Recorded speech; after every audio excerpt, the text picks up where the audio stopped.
watch me educate. Yeah, we been, could've started, but it's never late.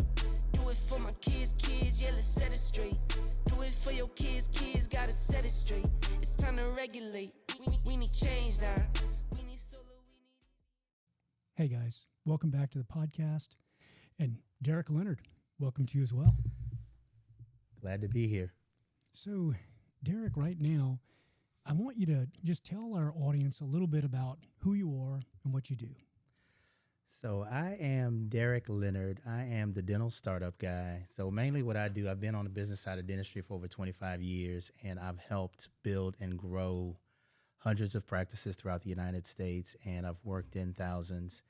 And I'm also in transition. So I've helped to get private practitioners as much as $30 million on their exits.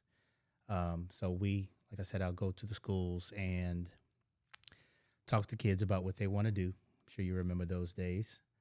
And find out what they want to do. And once I figure out what they want to do, work with them to get one practice established. And once we get one practice established, if they want to grow to multiple, we'll do that. And then I've been doing this for over 25 years. So some of these guys have not only started practices and grown practices, but they're now at their exit status. So I've helped a handful of guys to get collectively over $500 million. So we've got cradle to grave service going on here, guys. So you used to work with Orthodontic Centers of America and ProABC. But before that, whenever you worked for JCPenney, whenever you were in the military, did you have any experiences then that shaped the way that you look at practice finances, reading cash flow, P&L? So my journey to being an expert at P&Ls actually started while I was in college. The JCPenney company hired me as an intern, and during that internship, they had a competition. And so I actually won the store-level competition. I won the district-level competition and also the regional level, which allowed me to be able to compete on a national level, and I came in second place. And so once I graduated, they hired me and sent me out to the accounting center in Salt Lake City, Utah. And so I started working as an accountant and then quickly moved to the audit department. And as you know, as an auditor, your responsibility is to identify internal control weaknesses. So here I am, 21, 22 years old, working for a 100-year-old company, identifying internal control weaknesses for over 1,300 stores throughout the United States. And so I took that to Orthodontic Centers of America, and my first assignment with OCA. Just a little bit about OCA. Like I said, we grew to about 1.5 billion back before the dot-coms, which was quite impressive, especially with what we were doing. So we had over 1,000 offices on a national level. And so my first assignment, we grouped our doctors into three categories. We had the top performers, we had the guys at the bottom, and then you had the guys in the middle. So my very first assignment was to get the guys who were at the bottom of the pile into the middle of the pack. And so I was very successful at that. So I grew to a C-level executive with the company and slowly but surely became an expert in P&Ls and took that over, of course, to ProABC. You know, it's funny. We have a lot of commonalities here. We're both from Louisiana. Yes. And did I ever tell you what my first job in a management role was? I don't think so. I was 20 years old. And I was the youngest manager ever in the history of service merchandise. But folks, I swear, he didn't make JCPenney go bankrupt, and I didn't make service merchandise go bankrupt. That was all on them. So that's kind of funny. But you know, speaking of Louisiana, you know, when you left New Orleans, you left post Katrina, right? Or during. During Katrina. That was quite a situation. So I remember the buses lining up from New Orleans almost all the way to the Sabine River. There were so many people who were leaving and coming to Texas. What did your experiences during that time teach you? If you could take one lesson from it about helping practices to grow or business management? Have a backup plan for your backup plan. Obviously, everybody plans for a rainy day, but nobody plans for Category 5 hurricane 175-mile-an-hour winds. And so, like I said, we had planned for a rainy day, but we weren't expecting to have 9 feet of water in our house. Jeez. You guys didn't live off a canal, did you? No. Oh, thank goodness. Yeah. That was a pretty heavily hit area. It's interesting. So it really challenges some of your beliefs, right? Because It does. you feel like your home is your stability, it's your safe place, and whenever all that's wiped out.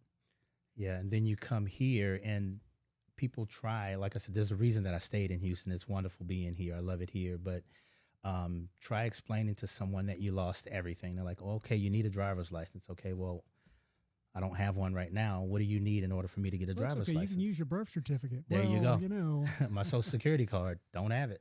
They're like, what do you mean you don't have it? What about a wedding certificate? What about your children's birth certificates? When I say we lost everything, we lost everything. Yeah, it was a rough time. Yeah, very. So, speaking of beliefs that we held on to, we held firm in, but were mistaken. Is there any belief that you held early on regarding DSOs or private practices or the business of dentistry in general that you've been disabused of over your years of service and helping practices to grow? You know what's interesting? A lot of people don't know it, but the very first DSO was an OSO. It was Orthodontic Centers of America, as a matter of fact. I see. So, and we, like I said, we were a $1.5 billion company on the New York Stock Exchange, over 1,000 offices on a national level. But that company, unfortunately, got delisted. And I like to think I was the face of the company because I was the one at all the trade shows. I was the one that was the leader of the dog and pony shows whenever somebody came to town and they wanted to know what it was as far as services that we were providing. So I was the face of the company. So when we got delisted and we went from 1.5 billion in value to 400 million in value, old company goes out and new company comes in. And at the time when we were before we got delisted and we were growing, we took a lot of heat. We took a lot of heat from the dental boards. We took a lot of heat from the doctors. We took a lot of heat from the community, period, because we had a business model where we weren't the doctors that were actually providing the service. And back then, people really didn't understand what was going on. So fortunately, of course, today, I mean, there's thousands of DSOs that are out there now that are doing what we were doing 20, 30 years ago. And not only in our industry, but you look at other industries, what's going on. You have companies like Uber and Airbnb. So Uber is not a transportation company, but yet they connect riders with drivers and they make millions of dollars and they grow from that. The same thing with Airbnb. It's not a real estate company, but they connect hosts with guests. And again, they grow and make money off of things like that. So the concept that we had back then, no one was in agreement. Well, I won't say no one was in, but we were in the few that as far as what we wanted to do and what we thought of. So I started buying into the fact that, hey, is this sustainable? Is this a good idea? Is this a concept that will last? And as you can see from what's going on in today's time, it is a sustainable concept, and there's a lot of people that are doing exceptionally well. But back then, it was questionable. Yeah, I remember. So you were correct. I did misattribute it because I thought the first DSO was the one started here in Texas, which was Jack Castle. I've actually spoken to him about that whole process, and it was a nightmare. You do know that Jack Castle, for a very brief moment, merged with Castle and Monarch actually merged with OCA, but we had been blowing and going by that time, and we were buying up doctors. That's actually what happened. So we went and we had an IPO for $400 million, and we started buying up practices throughout the United States. And Jack was one of the guys that we ultimately bought out, Castle and Monarch, but it didn't last very long at all. Apple Orthodontics was one out there in Dallas, if you're familiar with those guys. But for whatever reason, those relationships didn't work out. So Jack was a part of what we were doing, but on a much smaller scale. By the time he came along, we were so much bigger than what was going on here in Texas. But you're right, Jack is one of those guys that was, quote unquote, a pioneer. Yeah.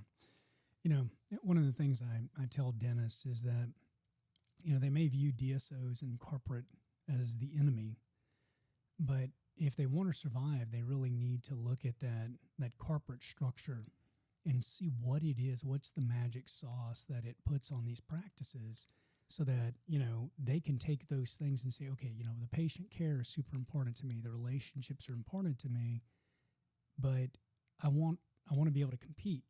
I don't want to sell to a DSO. And there's a lot of lessons that you can take from them. Can you do me a favor, talk a little bit about some of those lessons that you help private practice owners to take away from that learning that you did while you were working for OSA? Well, one of the things that I offer, unlike some of the DSOs and private equity that's out there, is I offer the doctors 100% ownership in their own practice. I don't ask for any ownership. I come along with my team and we provide the non-clinical services that they need, from real estate to loan sourcing to marketing, IT, HR. Whereas the DSOs and private equity groups that come in, they'll do those things for you and say, hey, you have your own practice. But then if you look at your contract, it shows that there's a 50, 80-20 split, or they may have technically 98% ownership of the practice as far as what you can do in your own practice. And if you don't read the fine print, you won't know that that's going on. So one of the things that I've always wanted to do is to offer those same services to the doctors that want to be owners of their own practice, but allow them that 100% ownership interest in their own practice, because we only come in and provide the services that they need. It's something a lot of dentists don't know, since I've gone through the process myself. You're going to pay for all of those HR services and IT services, and you're going to pay for the buying group discount. It's a service fee that you pay every single month to these DSOs.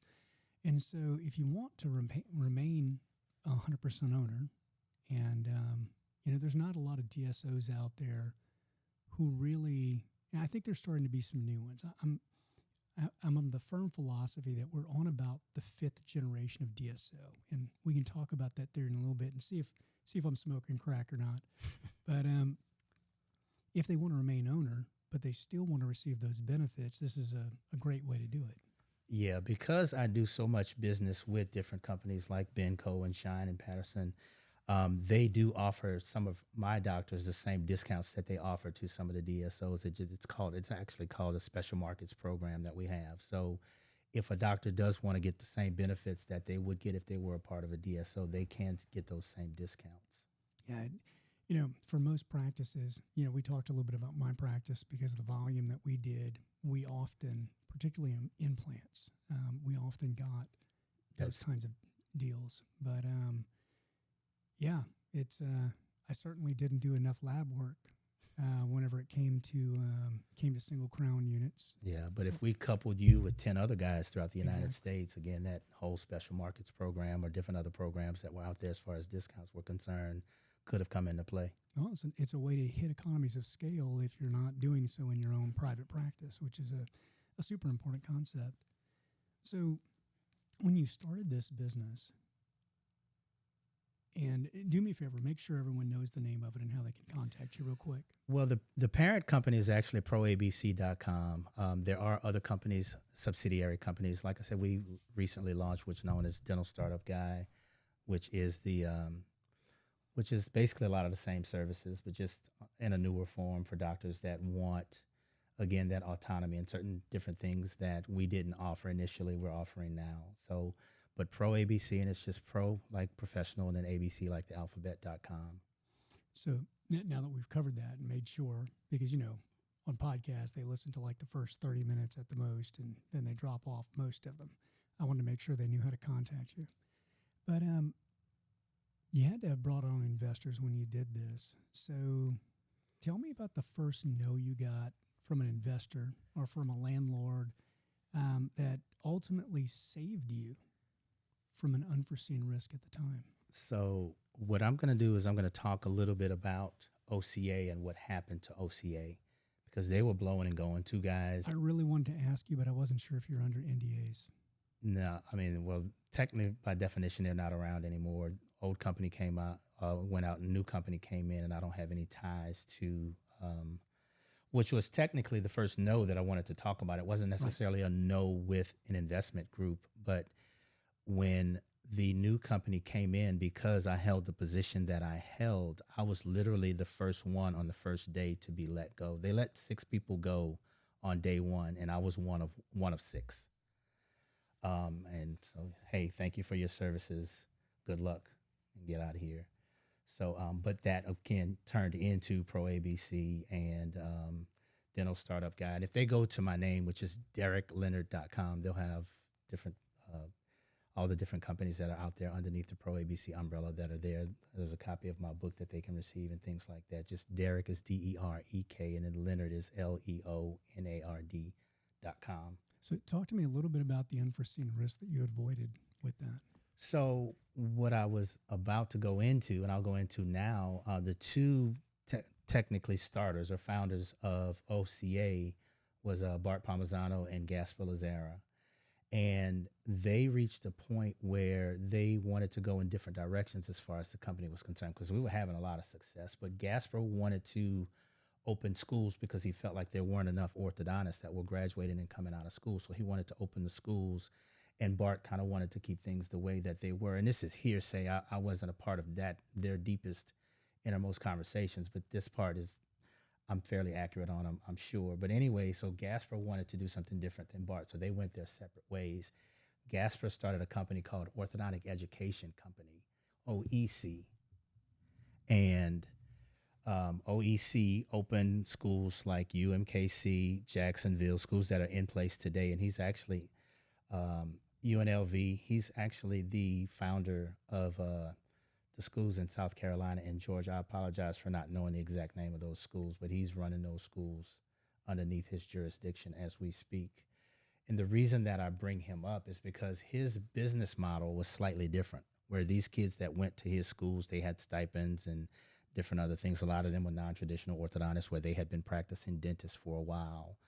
But they were to graduate and go and run the OCA business model, which was to have 2 offices set up for them after graduation. So he went out and signed and personally guaranteed leases in his name. And then OEC didn't quite work out the way that he wanted, or he reached his maximum capacity, and he needed to, I hadn't planned on talking about this, but he needed to get from underneath those.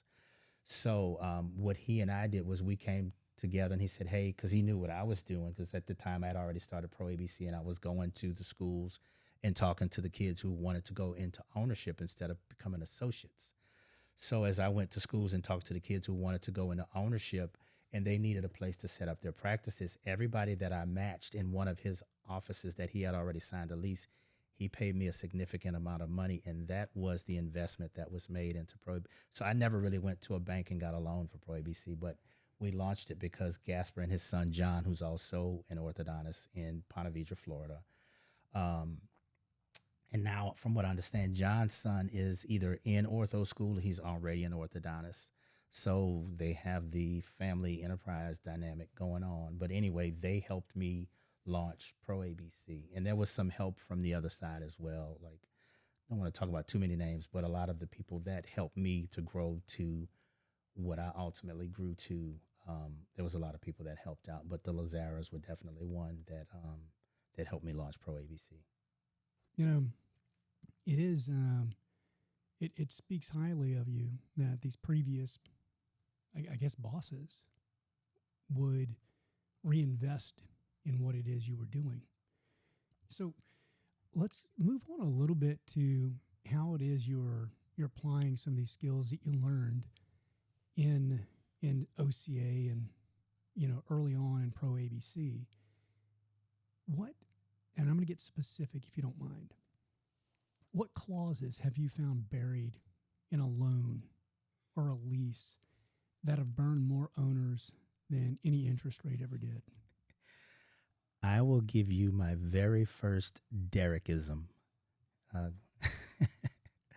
Never, ever, ever, ever, ever sign a lease without loan pre-authorization.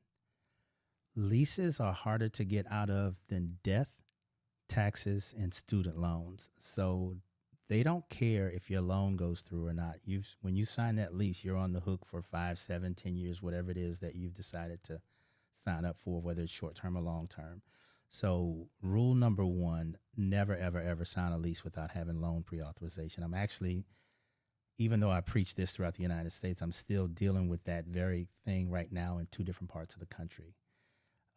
And there's some pretty hefty leases. So if you will allow me to Please elaborate. So lease landlords literally look at your lease as a loan. So sometimes it's harder to get the lease than it is an actual loan, because if you're doing, I'll talk about one that we did here locally. We did a 10-year lease. It's expensive. It's a nice area, ritzy area out in the oil and gas community, Memorial. So we did a 10-year lease at $10,000 a month, roughly. That's without CAM. So the landlord looks at it as if he's loaning you a loan amount for $10,000 a month, which is for 12 months, a year, which is $120,000 times 10 years. So that's $1.2 million. They look at it as if they're loaning you $1.2 million. So there's some things that they're going to require of you, like personally guaranteeing that loan. And this is Class A property that I'm talking about. This isn't some of the other leases that are out there, but this is Class A property. So they look at it as if they're lending you $1.2 million. And so you basically have to apply for a $1.2 million loan, but it's a lease. So like I said, if you sign it and you haven't pre-authorized your loan through your lender, they're going to hold you accountable for it. And it's extremely difficult to get out of. So the other thing that I want to bring up here that has, I don't know how people end up in stuff like this, but never allow your landlord to be a part of your business, like tying in things like profitability to your business. who would do that? You're the dentist. I laugh because I'm assuming that that's something that they talk about at dental school. And yeah, the landlord will try to get you to give him 1% of your profits. And the problem with that is not even so much you giving him the money, but it's him trying to control what you do and noticing that you're not open on the weekends and noticing that you're supposed to be open until 5 and you decided to cut it out for the end of the day because you didn't have anybody scheduled after 3. So you let the staff go home and they start trying to get involved in what you're doing, because if you reach those performance goals, meaning the landlord gets paid. So he's trying to jump into your business and into your practice. That's insane. Yeah. Yeah, Man, trust me, I've seen much worse, but those are 2 things to absolutely stay away from. Yeah, the worst I've seen personally is someone tried to hook me with a cam that didn't have a limit on expansion. And I caught it and I was like, no. Yeah, no way, Jose. No, we're going to limit this to a certain percentage of like COLA. We're going to do a 5% increase maximum per annum over the course. And that's the maximum we're going to agree to. That's a very good point. You can, if you're negotiating your own loan, I mean, obviously, if I'm doing it for you, I'll know these things. But if you're negotiating your own loan, you can cap CAM and pass-throughs and triple net and things like that. You don't have to sign up to pay, because I'm working with a doctor right now. Again, I have to be careful with the names, but locally. And when he went into the space, it was blowing and going. And right now, there's a lot of tenants that either didn't make it or decided to leave for whatever reason. So his CAM went up, and when he complained about it, they said, well, hey, it's because there's fewer tenants. But if you look back there was a transition from the company that he signed up with. Somebody came in and bought them out and left. So the new group came in and immediately went up on the CAM, and the excuse that they gave was because they have so many tenants here. And so they have to spend a lot of money, whether it's parking lot, renovations, things like that. So they use the same excuse as to why they went up, as to why they went down. And so you have to pay attention to what's going on. Yeah, absolutely. So I want you to talk to me a little bit about how much working capital dentists should be asking for, what you've been able to get for them, what you recommend. And then I want you to be thinking in the background, what is the nastiest working capital squeeze you've seen after what was seemingly a great funding close? Well, let's go ahead and talk about working capital. So the loans that are provided by the lenders, whether it's a traditional loan, whether it's private equity, regardless of what it is, it's a non-collateralized loan. It's not like your home where they can come in and foreclose on your property and get the house back. These are non-collateralized loans. So they want to limit the amount of money that they give you, and they categorize it as construction, equipment, and working capital. And of the three, working capital is the one that they have the least control over as far as, like I said, we can control construction costs. We can control equipment. Working capital is just the money that you'll need for the business until the business is profitable enough to support itself. So that can be anything, including rent and things like that. So most lenders will cap your working capital, and it's usually $50,000, $75,000, $100,000. But let's take your typical loan amount of $500,000, and let's just say we're going to spend about 60% of that on construction. So we've spent $300,000 out of the $500,000, and we're going to spend about $30,000 on equipment. So we spent another $90,000. So we're at $390 out of the $500. So it looks like we have $110,000 to spend on working capital. But if the bank has capped your working capital at $100,000, you really only have $100,000, and that $10,000, unless you've prepared for it via business plan, will actually be lost. And when you, as you know, when you're starting out offices, you don't want to lose any money, not a dime.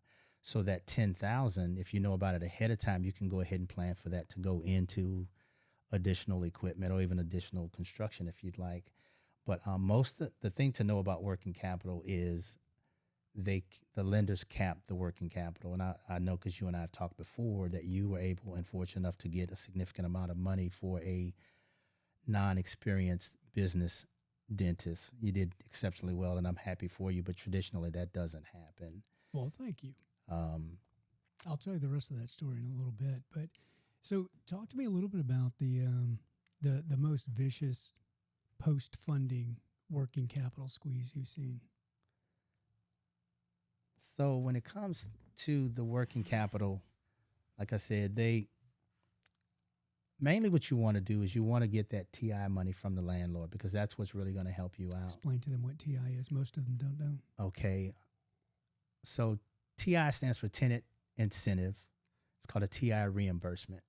So one of the things that we do and we have a lot of success with, and it's kind of where my bread is buttered, because I don't want to say almost charge what I want, but I can, because I get so much more money for my doctors than they can get on their own because of the things that I know that they don't. So when I go in and I negotiate the lease for the doctor, I know that the landlord has money set aside for facilities like the one that we're going to build to the tune of $200,000, $300,000. But if you don't ask for it, they're not going to give it to you.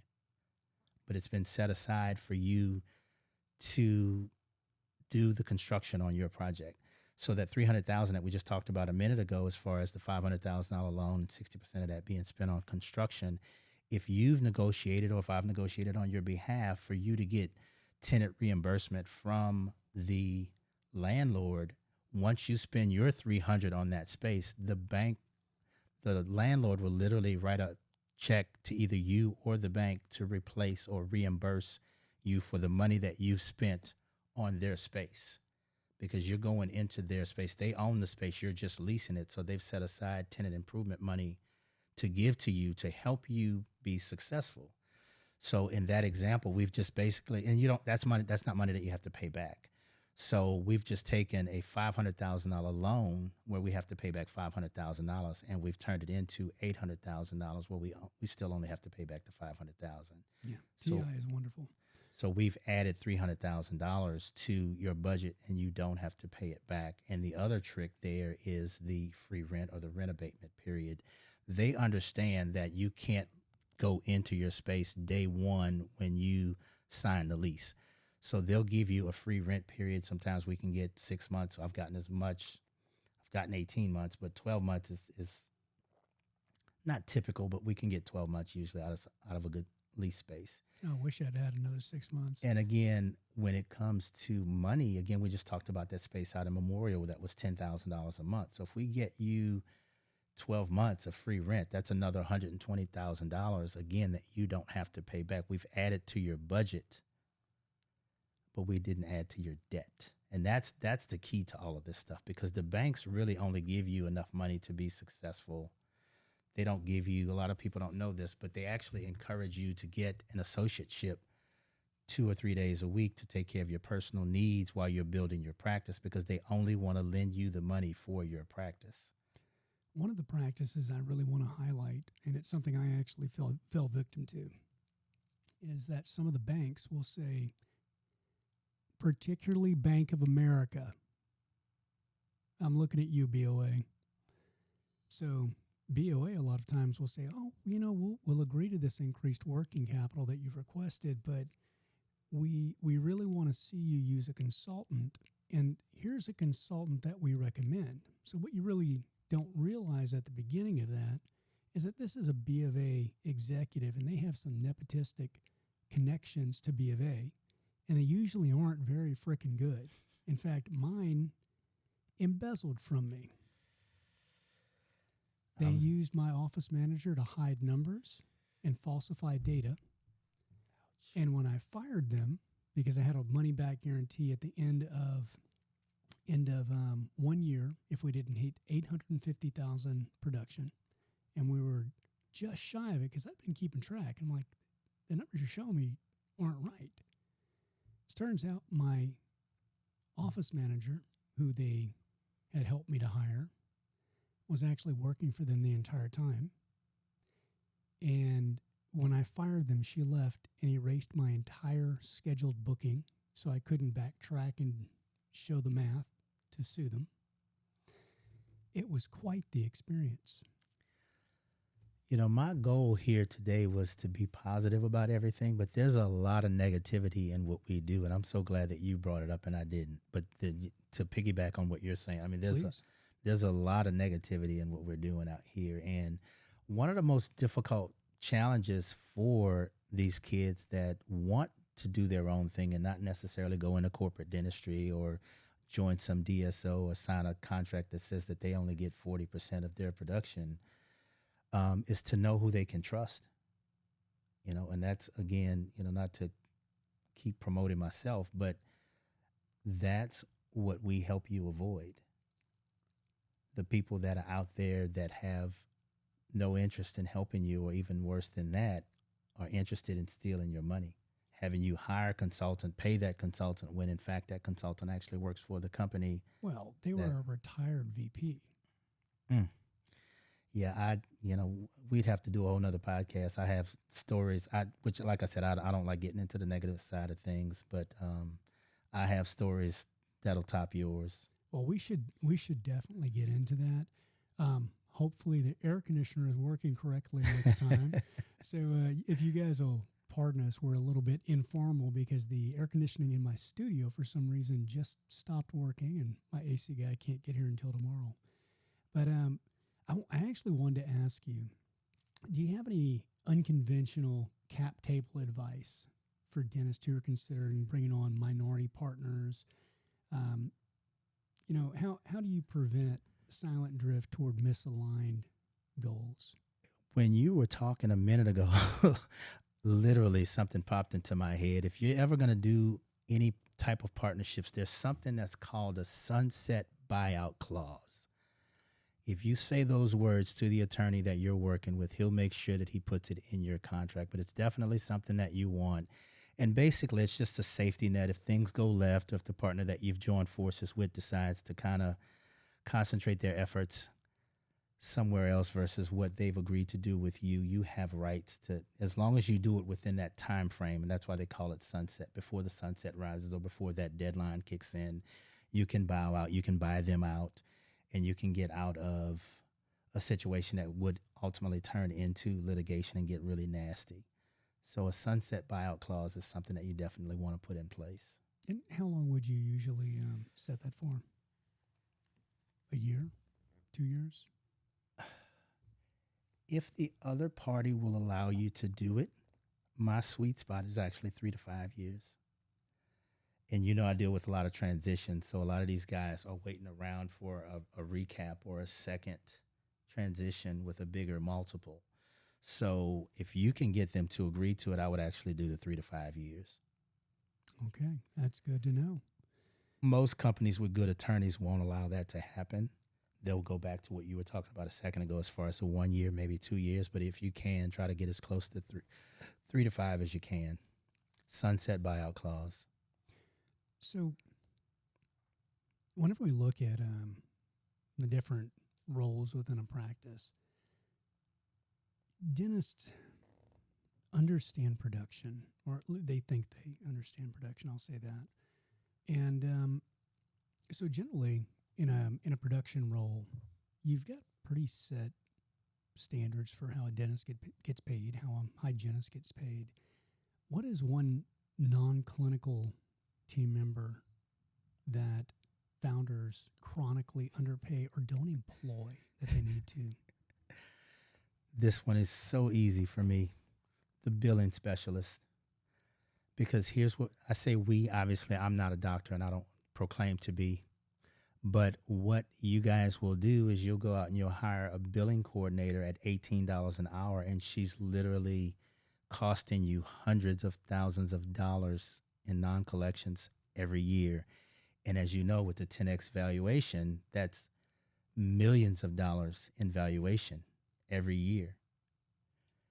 If you pay her $18 an hour, that's what you get. But if you pay her $28, you get to retain her. She's happy, you're happy, and the numbers are happy. Your valuation is high, and that people are knocking on your door trying to buy your practice from you. One of the things I used to do for my team is every day I'd run to Starbucks and I'd pick up Starbucks for the entire team. Felt like a good culture building thing. But I sat down with the owner of our DPO, MB2, one day, and he said, I wanted to talk to you about something. You got to stop doing this, or I'm going to suggest that you should. I said, why? He said, let me show you. So he pulled out a piece of paper and he said, okay, how many team members do you have? Okay. What is the average coffee order cost? Okay, so that's roughly this much per day, and you work this many days per week. Okay. And there's this many weeks in the year. Okay, so that costs you this much per year. And that doesn't seem bad. Let's talk about EBITDA multiples. So that cup of coffee run can cost you hundreds of thousands of dollars whenever you're looking at selling. And it's something, and I feel kind of dumb that I never thought of it, because, you're trying to balance as an owner, valuation of practice, your take home, how happy your team is, and it's something I had never thought of. Yeah, when it comes to value, I have a different example. I work with a very large. I mean, there's some pretty large ones that are out there. I won't give numbers because then people will start trying to attach names to it. But some of the owners that I work with that are not dentists, that are private equity guys, they work with more than just dentistry. And I've worked with a guy who owns, let's just call it 1,000 car washes. And he came up with a way, he found a part that he needed for each one of his car washes that would save him literally 15 cents per car wash. And so when we did the 10X and multiplied it out, the valuation was an extra time. Couple millions. Yeah, $1.5 million. So when you start talking about things like that, you have to take those things into consideration. 100%. So speaking of team members, and do you have a story where, someone goes into a practice, we hear it all the time, where someone goes into a practice, they've just purchased a legacy practice, let's say, and the team's just not on the same page. What advice would you give them? What's your 90-day blueprint for getting the team on board and behind the new doctor? And what are the 3 staged wins? So basically, in those 90 days, the first 30 days, you want to shadow the staff, ask questions, let them vent. You just want to listen. You want to listen to what they have to say. And that second 30 days is to provide a quick win, a small victory. Do something small that everybody's been basically begging for. It's going to go very far, even though it's something small. And those last 90 days, you really want to, well, last 30 days, I'm sorry, a total of 90 days, you really want to work with them to create the patient script. And notice I said work with them, not provide it for them.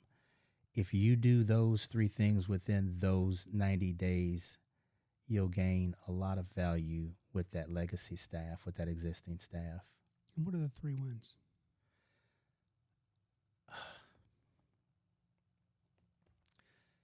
So basically,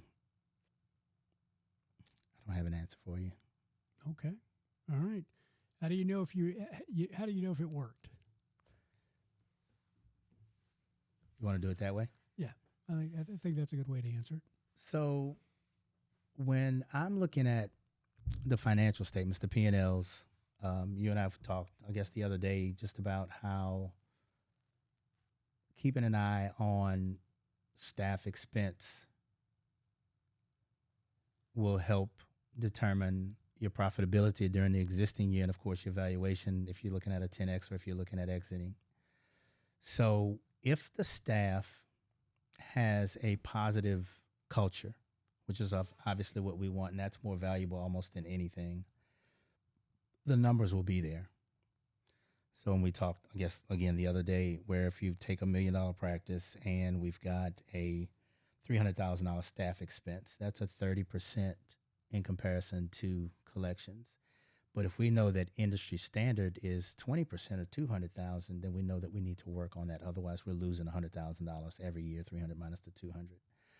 So if the staff is working with you and not against you, because oftentimes when a new company comes in, the staff starts working against them because they're mad, not realizing that we're tugging on the same end of the tug-of-war rope.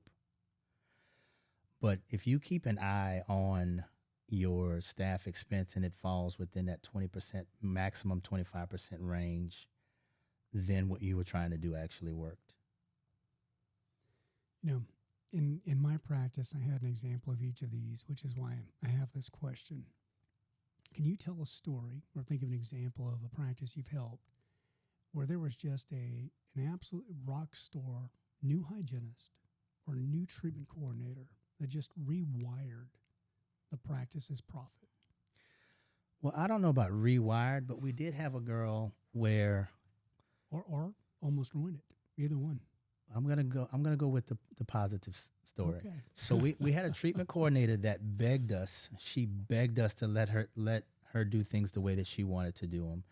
And initially we were like, no way, no way, no way, no way. You need to do it the way that we're telling you to do it. And eventually we decided to give in and let her do it the way that she wanted to do. And it was all about financial opportunities, financial alternatives, financial options for the patients. So we let her do it the way that she wanted to do it. And sure enough, same day case starts doubled. And then ultimately collections went up over 20%. That's powerful. Very. You know, from my own experience, I had a hygienist I brought on, and her name is Anna. So Anna, if you're listening to this. And so Anna was the highest producing hygienist I've ever seen. She would get case acceptance. And you know, one of the things that we had in our practice is hygienist sells the case on orthodontics. I give them a bonus for every case start.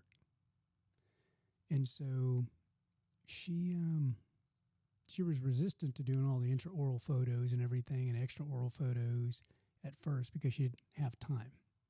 But as I pushed her, because she was a gas, she's actually why I came up with that theory I told you about the other day. And as I pushed her, she just got better and better and was able to do more and more in the time allotment. she ended up producing, I'd say, an average of 2,500 to 27.5 every single day. Wow. Yeah, she was pretty amazing. Now, I include the ortho starts in what she was doing, but it's just, one way that just a single team member can impact your practice so positively if given the ability to really reach their potential. So she was an A player, and I had a couple of A players. My rule was always hire slow and fire fast, and hire for personality, not necessarily for skill set. Now, you agree or disagree with that? 1,000%. 1,000%. If you can't fire them, don't hire them. But there's always that one person who they fit your culture so well, but they're a B player. How do you know when it's time to, as I like to say, welcome them to their next opportunity, or if you can just polish it up a little bit to make them an A or an A- player? What I usually do is what I call a 90-day coaching sprint. Give them everything I can for 90 days. And if their competency level is still at a B, but they match the culture, we reseed them. We try to find another opportunity for them because we don't want to lose them. But we just can't allow the lack of competency to affect the rest of the team. We can't do it. I had the most amazing front desk, and she was horribly dyslexic. And I ended up moving her into an assisting position. She did great there because I pre-wrote all the notes, and I made them into macros so she couldn't misspell anything. Funny how that happens. It is. It is. Yeah. Just because you're in the right seat on the bus doesn't mean there's not a right seat on the bus. Yeah. Doesn't mean you're on the wrong bus either. Absolutely. So talk to me, we're going to change lanes here a little bit. Talk to me about the markets that you've opened up in with these new startups. What was the hardest one? Demographic, insurer mix, or landlord leverages, or something like that, or all of the above. And what was the decisive move that cracked it? So it was right here in Texas. We had a heavily medicated area, suburb area, and we just couldn't crack the code. And so what we decided to do, and had a lot of success with it, was we had very small, intimate, private referral dinners with the local pediatricians. And it took us a while, but we blew up in that market after all. And it was because of those guys. Thank you for participating in those dinners. And again, people think about the cost associated with it. But if you look at the 10X that came behind the cost that we spent on those donuts or Starbucks, it was very well worth it. But yeah, it was a heavily medicated suburb area here in Texas that we were able to tap into. Every time you say that, I hear medicated, and I'm like, I think I know where that is in Houston. I didn't say Houston. I said Texas. I'm just saying. I did not say Houston. Medicaid versus medicated. What is your prescription for a startup that is, let's say, at month 7, and they're bleeding out? How long does it take you to fix that? What's your triage, and what are your steps? So let's talk about direct expenses. So when it comes to direct expenses, you've got rent, you've got staff, marketing, supplies, and then, of course, you've got your indirect expenses. So you can't do anything about rent for the most part. For any of you out there who can, lucky you. But for most of the doctors that I work with, we really can't do anything about the rent. But we can do something about the marketing. So we can freeze the non-essential marketing immediately. And we can restructure the staff schedule to accommodate the schedule, because obviously things aren't going well if we're in triage. And we need to go after AR. Jump on the phone, get everybody. It's a lottie-dottie everybody is what I like to say. Right. Lottie-dottie everybody party. Everybody's here. Everybody's calling. We're being friendly about it, but we're on the phones. We're sending out emails, letters. Hey, you owe us some money. Can you get that money in here? And the other thing, when it comes to supplies, you can contact your vendors and ask for 60 days. That's another one. And again, you're just looking to buy time as best as you can. So those are the triage tricks that I use on the expense side. So how do you know which marketing is necessary and which marketing isn't? So one of the things that I preach is marketing is a marathon and not a sprint. So if anybody waltzes into your office, I say this during my presentations a lot, if somebody waltzes into your office and says, I can get you 14 implant patients or ortho patients by the end of this month, the joke is run, Forrest, run. Because again, it's a marathon. But what you have to do is you have to monitor. It's an expense. It's not an expense. It's an investment. So you need to know the difference between an expense and investment, also something that I preach. And with those investments, you need to monitor those investments to find out which ones are beneficial, and that's where you want to spend your money and your time. And one of the suggestions I give to dentists whenever they talk to me about this is if you don't have tracking numbers for every single one of your advertisement campaigns so that you know where those patients are coming from, then you have no way to gauge ROI other than the people's word for it. So it's something I think is really important. And one thing that you probably know, by the time they come to you, you've touched them 3 times. Mm-hmm. Billboard, radio ad, saw you online. And so a lot of times, again, when you ask them, hey, how did you find us? They think about the last one. Well, hey, I saw you on a billboard. Was that JCPenney's training? I learned it at Service Merchandise.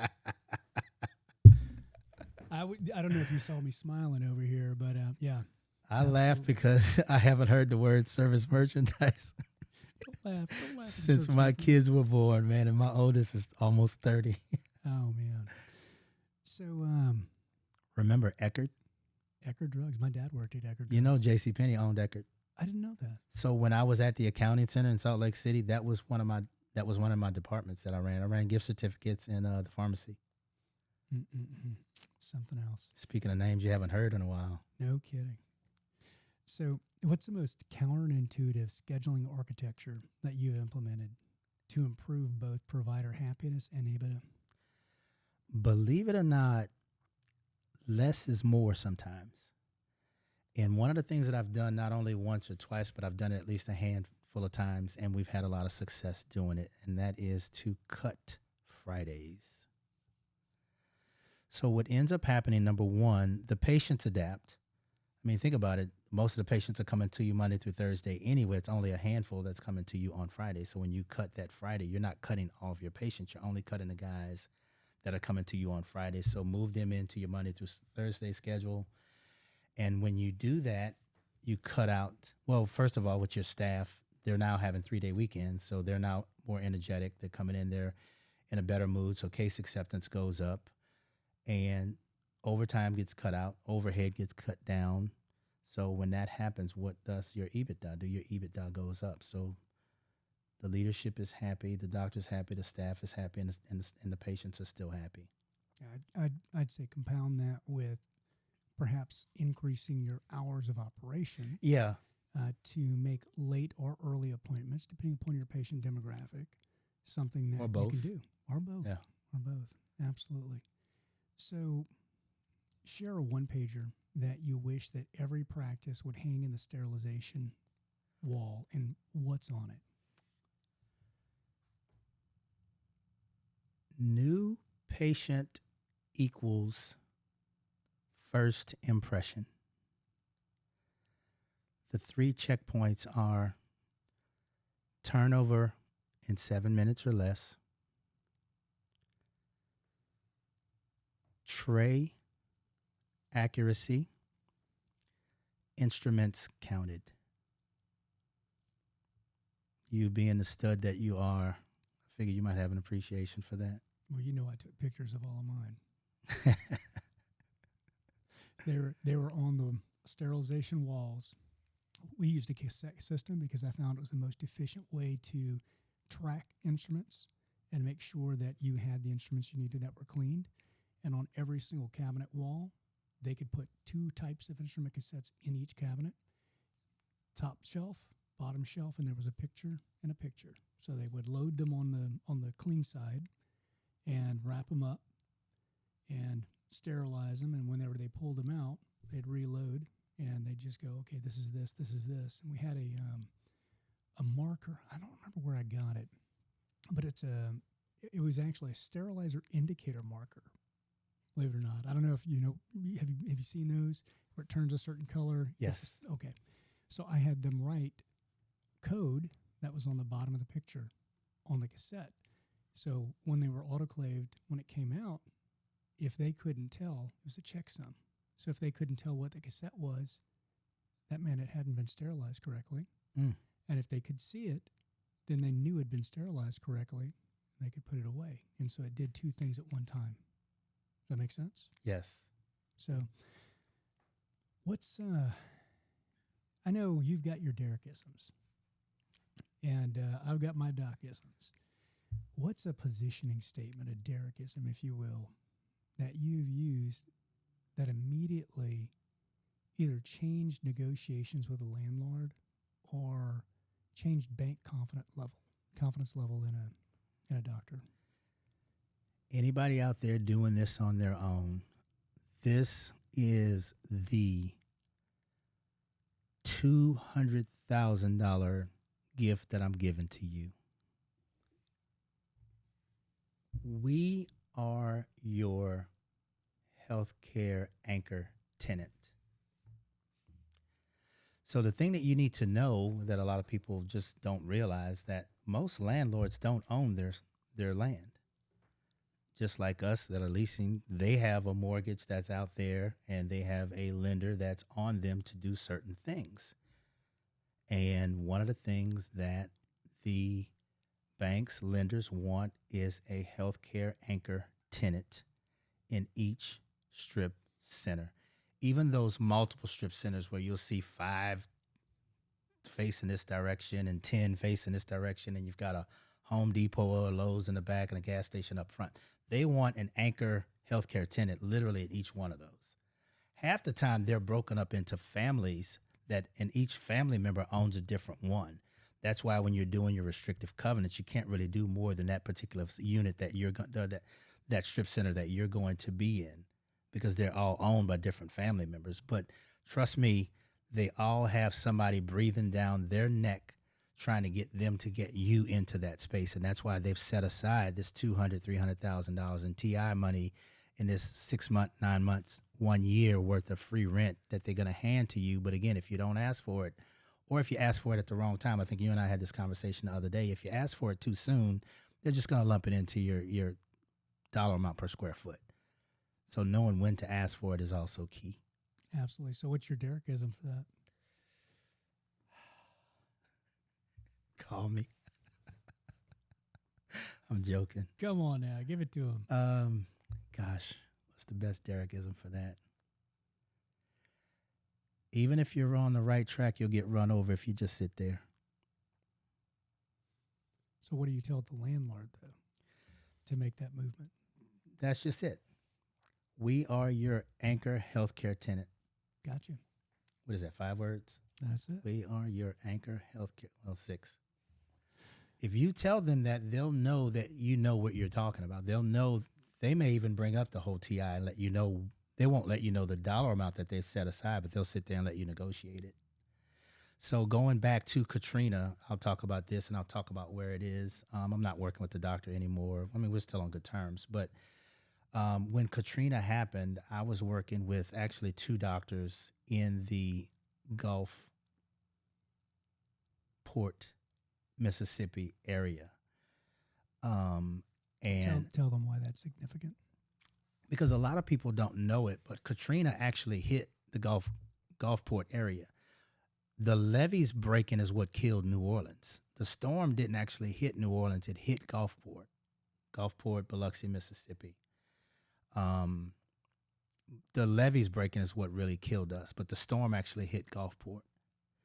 And so there was a landlord that had just right before the storm had built a facility with, it was an L shape. I want to say it was probably somewhere between 8 to 10 units. And he really wanted somebody to go into that space. So he was like, well, look, I'll do $100 a square foot in TI. And it was a 2,000 square foot space, which is what I usually recommend for the doctors. So there's your $200,000, just in case you're wondering where that number comes from. But she walked into 1 year of free rent, and which, again, I think she was paying about $5,000 versus the $10,000. So that's about $60,000 over the course of a year. So she walked into $250,000, $260,000 that she didn't have to pay back. And she's still in that space today. That was her very first facility. She now has 4 or 5. So that's fantastic. We built the first one. We built the first one. We built the second one in a different part of town, and then we bought the third one. And then she went on to build 2 more. So like I said, I'm pretty sure she has about 4 or 5 right now, doing exceptionally well. So everyone knows, and you and I have had conversations about this, that I'm a huge advocate for never being held hostage by your employees. And I'm a huge advocate for fee-for-service practices, so you're never held down by contracts that limit your fees, so you can't truly manage your business. So if you had to grow a fee-for-service practice and you're starting up in a PPO dent zip code, where would you deliberately choose to be more expensive, and how would you message that without trying to sound elitist? The 2 things that come to mind are charging for consultations. Don't kill me. I'm going somewhere with this. And charging more for your appliances. So when it comes to the consultations, you can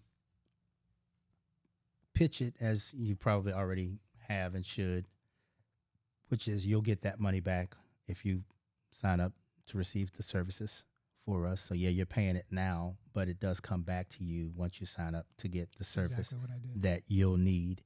And then with the appliances, you need to market that as more durable and offer like lifetime warranties or unlimited warranties for those appliances, so they feel like they're getting something for that additional charge instead of just being charged more money because you need more money. And at the end of the day, if those appliances do what they're supposed to do, you really won't need anybody to cash in on those warranties. And if they do, by that time, your practice will probably be blown and going. And if you might even have sold it already. Right. Well, there's one of the things that I did is we actually brought on a company called Dental Warranty. And we just lumped the price of it into every single large treatment, anything over $10,000.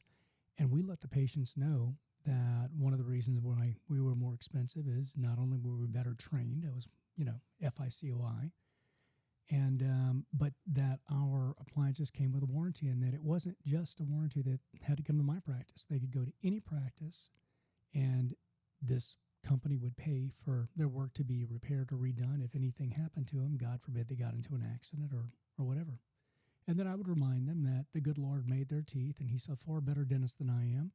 And so it was not just possible, but it was likely that over the span of their life, if they lived as long as I hoped for them, that something would go wrong, and that having this kind of coverage was a benefit that they weren't going to get anywhere else. How'd I do? You did excellent, man. You are one sharp guy, and I'm not just saying that because I'm sitting across the table from you.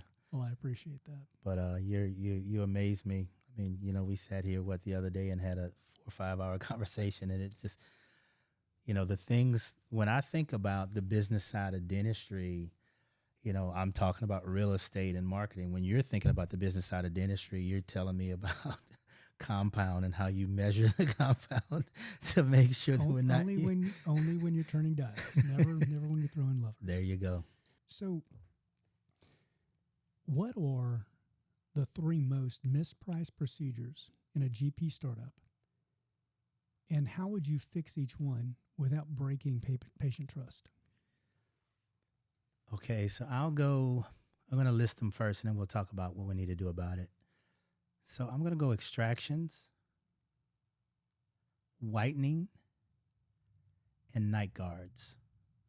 So with extractions, I think we need to charge based on complexity. So the more complex the extraction, the more the fee should be. With whitening, I think we just need to merge that with our hygiene. And for the night guards, I think we market that as sleep wellness. As you know, that's kind of the new thing in dentistry, and even as we merge more medical with dental. So the night guard, I would market that as sleep wellness and increase the fee. And again, just like with the durability that we talked about a second ago, if you feel like you're getting more, you don't mind paying more. So in the instance of whitening, you feel it is usually overpriced rather than underpriced? I think it's underpriced. I think it's underpriced. I went the opposite direction. I made a deal with Henry Schein, and I would buy bulk whitening. And every single patient, I would offer them a free whitening tray. And when they came to their 6-month exam, and only if they came to their 6-month exam, I would give them a refill. So since I got it at bulk, I paid about $2 per tube. We would make a suck down ourselves. We'd give that to the patient. And then I would also talk to them about sensitivity. And I would talk to them about the fact that they could do a lot if they were using nanohydroxyapatite gels at night to ensure that not only did they not have sensitivity from whitening, but also that their teeth would remain stronger whenever it came to acids, and so they'd have less cavities. And then we sold the gel. So for a total cost of about $1 plus $2.50, $3.50 for the whitening, we'd also sell the $30 bottle of gel. We made a good profit on that, and the patients really, really enjoyed it, and they had an added benefit. But coupling it with hygiene. Oh, it happened in hygiene. Yeah. So we're on the same page. Yeah, because definitely, whitening, frankly, is not a high enough profitability item for the dentist to be working on it. It should be entirely team driven. So, I mean, if you're looking at your productivity per hour, which my targeted productivity per hour was $2,500. I know whenever I started out, it was $500. But as I got my systems better and I learned more, because I learned better techniques, better procedures that weren't income dependent on insurance. We really transitioned that, and we grew the productivity per hour that we're looking for. But so I felt like having that added benefit to the patient, and it's done in hygiene and doesn't cost us much of anything. I never could see selling a whitening tray that cost me that little and whitening gel that I'd gotten this great deal on for $500, which was the going price in the area. And so my thought was, if patients who want whitening, they're going to find out we do free whitening as long as they come to their 6-month exams. So that kept, and they didn't get it if they didn't come to the 6-month exam. So they didn't get their refill. I like that. So, let me see. Oh man, I lost my place. I'm going off this list of questions I had for you, and I stopped my highlighting. Let me see here. Okay. So what personal life questions do you ask owners before you'll take their listing that most brokers won't touch? So I'm a family guy. I know you are too. But for those of you who care to know, like, I don't hunt, fish, or golf. I'm a family guy. I love spending time with my family. And if you think about being a dentist, owning your own practice, that's not only a sacrifice that you made, but that's a sacrifice that your family made. So I want to get into the head of the seller to find out, hey, what are your wife's plans for for your retirement.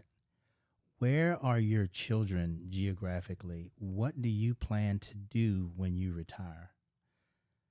Because I tell them all the time, don't retire, rewire. I love it. Similar to what you're doing personally. I don't want to get into your personal situation, but you retired, but you didn't. Right. You're rewired, and you're still doing what you love. You're still doing what you've learned to do, and you're very knowledgeable about. But you're doing things that are benefiting you and your family. You just now have more time to spend with them. Absolutely, 100%. Sometimes they don't love that. So, tell me a story about a seller, kind of in that vein, where they got a lower multiple, but a better life. And what was the trade-off that made it smart? So, again, for those who don't know, for the bigger practices especially, we literally create a bidding war for the seller. We create a bidding war for the seller, and so they have multiple offers on the table at any given time. And believe it or not, I've witnessed firsthand sellers walk away from millions to make certain that their staff was taken care of. The multiples just didn't matter. They literally walked away. Like I saw a $12 million deal turn into he turned down the $12 million deal, took the $10 million. So he walked away from $2 million because he felt strongly. You don't know what's going to happen when you leave, but you can get a strong sense of which company is going to be better for your staff. And so I've had a couple guys, maybe even more than that, 2 or 3 guys literally walk away from millions of dollars because they felt like that particular company was going to be better for their staff than this particular company. So whenever I sold MV2 wasn't the highest bid. So you know exactly what I'm talking about. But whenever, I think we may have covered it in this podcast, may have covered it before, I pretended to be interviewing them for my group of dentistry, and I interviewed several.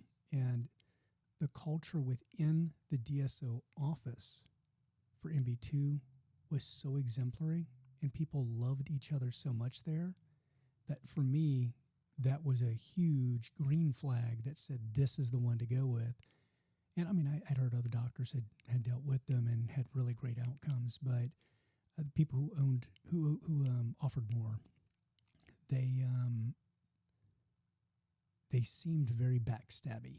I just got the vibe. You know, sometimes you walk into a building and like everyone seems tense. And I mean, it could have just been coffee maker blew up or, what have you. But the AC went out. Right, the AC went out, exactly. But that was a huge, huge red flag for me, which actually brings me to my next question.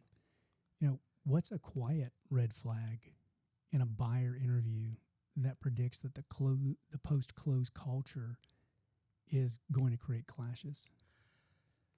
So you never know what they're going to do again after the fact. But if they're not even acting like they know what to do and say, that's a huge red flag. Again, hey, nothing's going to change. Your patients aren't even going to know the difference between pre-transition, post-transition. All the staff is going to be left intact. We're just here to make improvements, put in standard operating procedures. If they're not saying those things, even if they don't do them, but if they're not saying those things, that's a huge red flag. Similar to what you were just saying, if you walk into their corporate office and people just seem like they're uptight, they're nervous, they don't know if they'll have their job this time tomorrow, that's just not an environment that you want to be in. So those are all red flags. But if they're not even attempting to make it look like they're going to try and make everything either the same or better, then that's just a group that you want to stay away from. And of course, if their reputation precedes them, which there's a lot of, especially in ortho, there's a lot of guys out there that they'll even tell you during that stage where I was telling you about where we have the bidding war. They'll tell you, hey, well, we're known for this, or we used to be this, and we've made vast improvements, and here's what we've done to get away from that dynamic. And you'll know whether or not it's for real. I don't know. I always take that with such a huge grain of salt. It reminds me of the line from Monty Python, Quest for the Holy Grail. She turns me into a newt. And they look at him, and the guy's a guy, and goes, "Well, I got better." So, I mean, anyone can say anything. But Yep. so you kind of, I think, broached this subject or kind of brushed past it in one of your previous answers. But whenever you're talking about these practice sales, one of the things you talk about is making a sale life aware, right? So what is your framework for aligning the tax strategy, the estate planning, the post-sale identity with the goals of that dentist and that family? So, first disclaimer, I am not a CPA, nor am I a certified financial professional.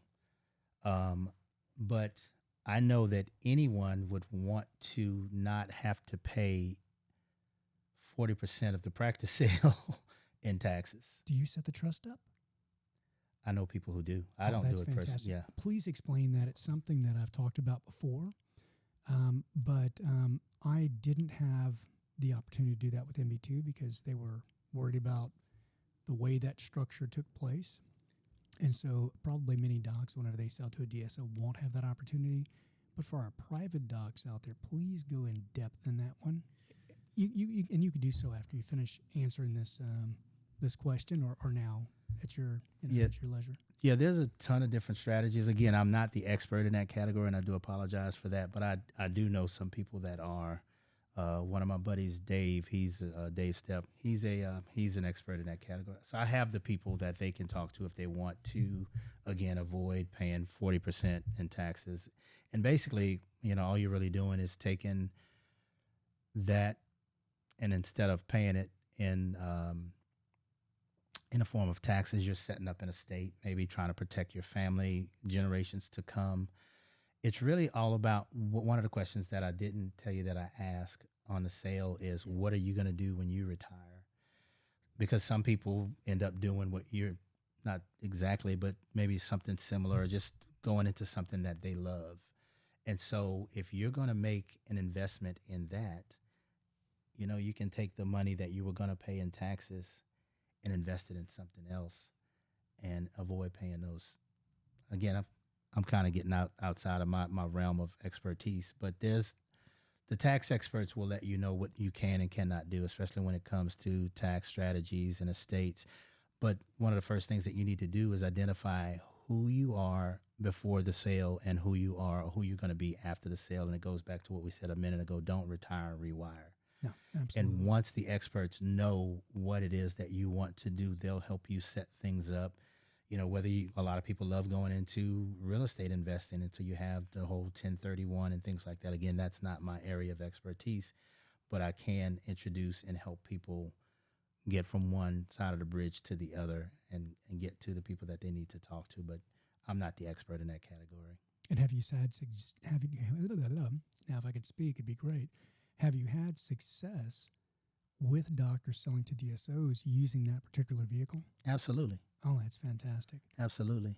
Yeah, it's all in the way. And again, a lot of the third-party alliances that I have are the same ones that you have.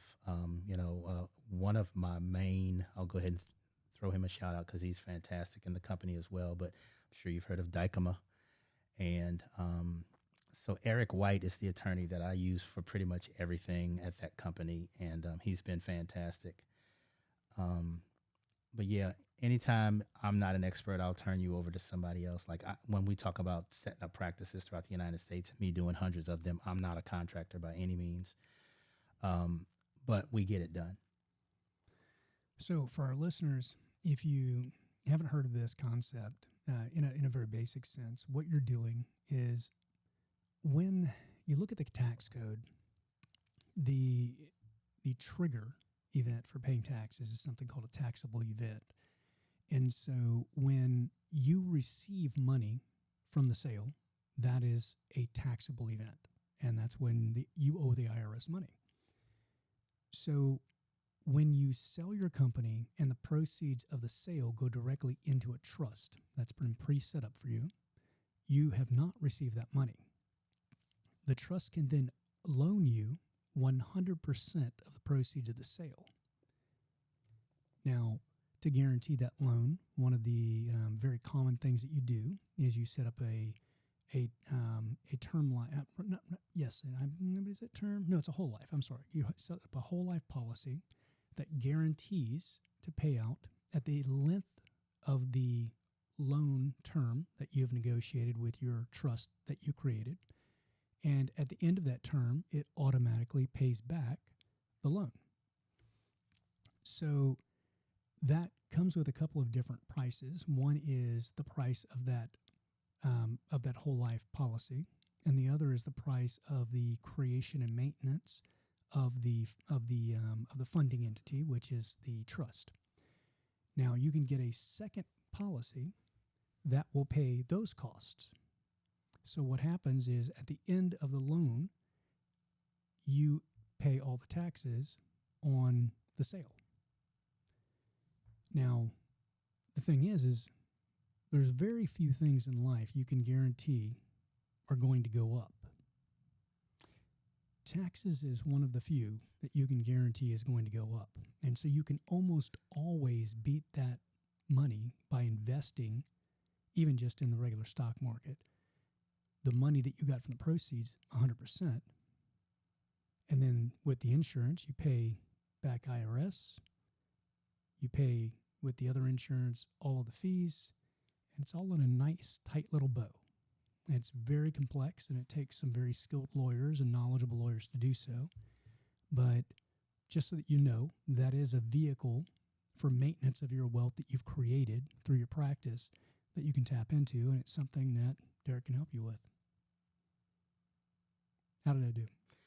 You did better than I would have. I looked into it a lot. Unfortunately, I couldn't take advantage of it. It made me very sad. So we're going to jump to a very different topic here. Everyone says that AI is going to change dentistry, right? And I've actually had a couple of people on already that talked about artificial intelligence and some of the things that are happening. But what is one boring, already possible AI use that you've actually seen move the numbers in ops in case acceptance? Insurance verification. In your typical office, you can literally replace 2 FTEs. For those of you who aren't familiar with that, full-time equivalents. It's boring, but it works.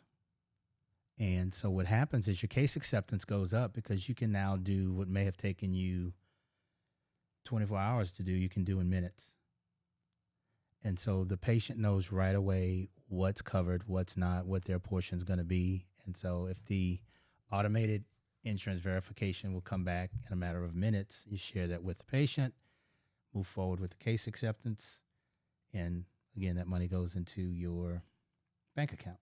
Okay, and to make sure that I do this, as a disclaimer, as many of you know, I am a founder of DIVA, a dental insurance verification automation. Derek did not know that previous to the conversation, but thank you very much for saying that. I truly appreciate it. Your check is in the mail. But I did not know. I know you're into a lot of stuff, and I'm just ultimately impressed with you wholeheartedly. But I did not know that you had DIVA. I don't even. Well, the FCC requires that I make sure if any time someone mentions that, no, that I did not know. So, hey, or that you've been paid to say so. I was not paid. So, unless you count Reese's Cups. There you go. And Cokes. I think we're out of the beef sticks. I got to refill those this week. But if you could have only one instrument, let me go back there. So I'm mixing up my own questions here. If you could instrument only 5 data fields accurately from day one, and this is funny because we had this conversation the other day, what 5 unlock 80% of the decisions you need to make in your practice? Referral source for one. So I'll go treatment plan acceptance ratio by dollar. Not case, but by dollar. AR aging, huge on that. Staff turnover, and adjusted collections per clinical hour. Whew, So you that don't, would- you that would- don't use doctor day equivalents? Because dentists don't understand what that is. Yeah, that's more for you than it is for me, because I'm the business guy.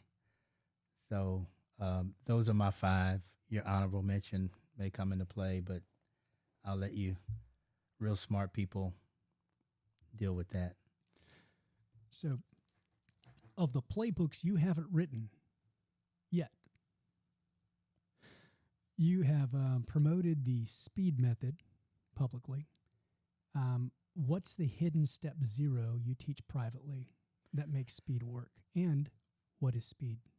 So I'll start with pre-speed, and it's not anything that I teach, but the very first thing that I do with the doctors that I work with, and even don't work with, is I find out what they want to do, because it's not about me. And I continue to preach that, because you have people like yourself. I mean, we didn't meet until now. I would have loved to have met you 10, 12 years I'd ago. have loved for you to have met me 10, 12 years ago. But yeah, some people, I have an orthodontist right here in Houston, Texas, who wants to have, or I shouldn't speak like that, but I know someone who wants to have one of the biggest solo practices, either in the area, the city, the state. Then you have people who prefer multiple locations. You have people who prefer multi-specialty. It all depends on, so pre-speed, it's all about what you want. And that's the very first thing that we talk about. You know, what is it that you want to do? Like, I don't even know if you knew 12 years ago what you wanted to do Now, whenever I first started the practice or when I sold? when you graduated. When I graduated. So I graduated in 2012, so it's 13 years. I knew what I wanted for my practice. I knew I wanted to design a practice specifically for exit. I knew where I wanted to practice. I even knew the location. Actually, I knew the location 2 years before graduating. And I knew about what amount of money I needed to make on exit to be able to retire at that point. I've always been a believer in serial retirement. And my thought was I would take a year off and then start something new, probably in the dental field. And I am evidently not capable of taking time off. Because you didn't wait quite a year. I didn't.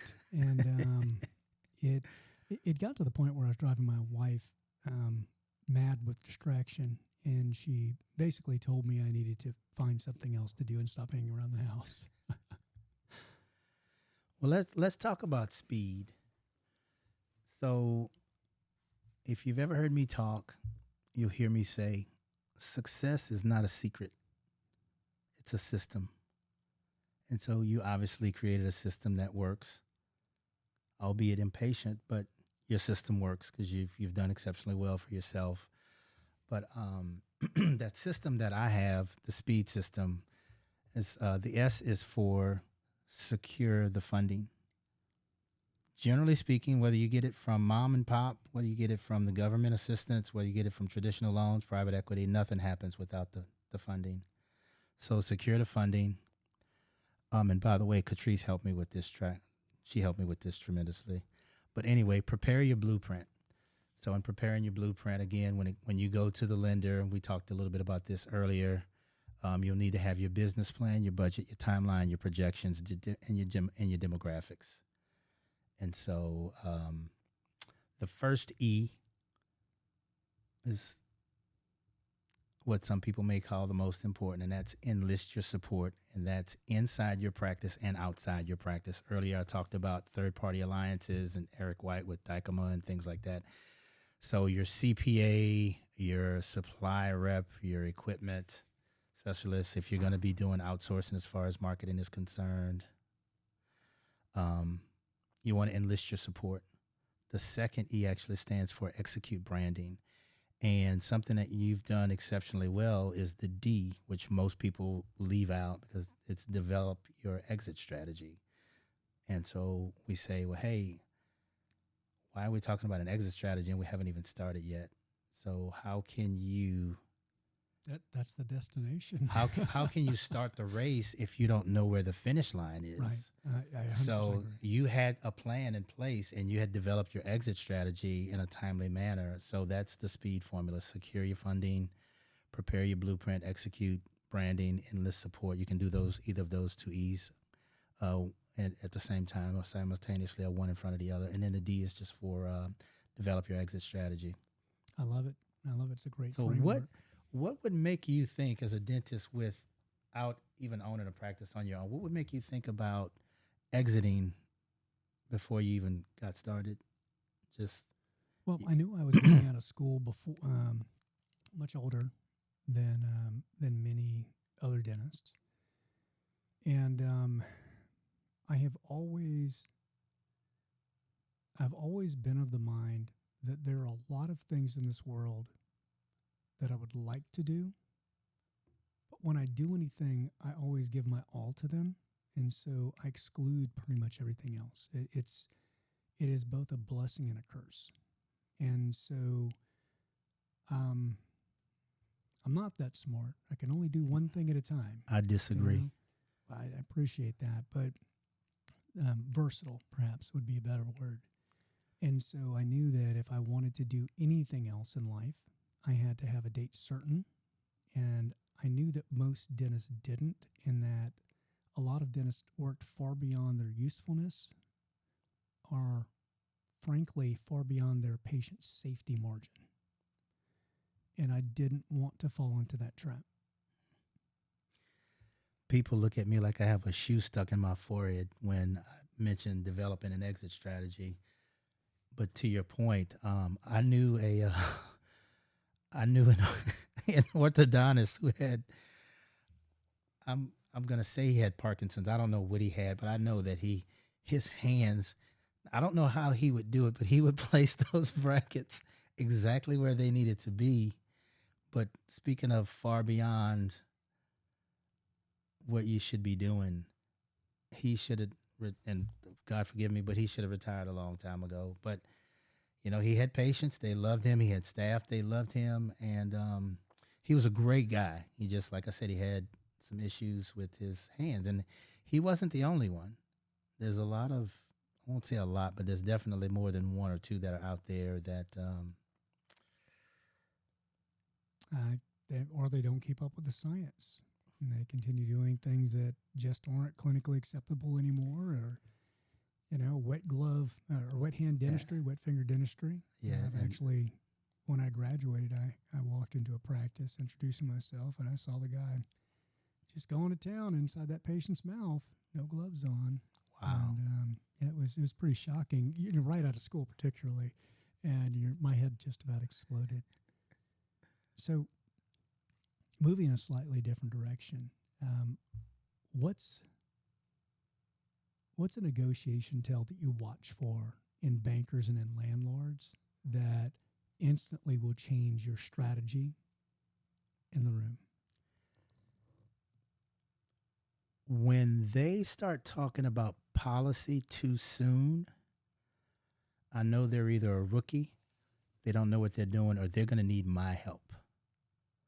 So that's when you kind of, like I said, when you kind of lead them into what you want more so than what they're willing to. I know that I can push a little bit harder when they mention policy too soon.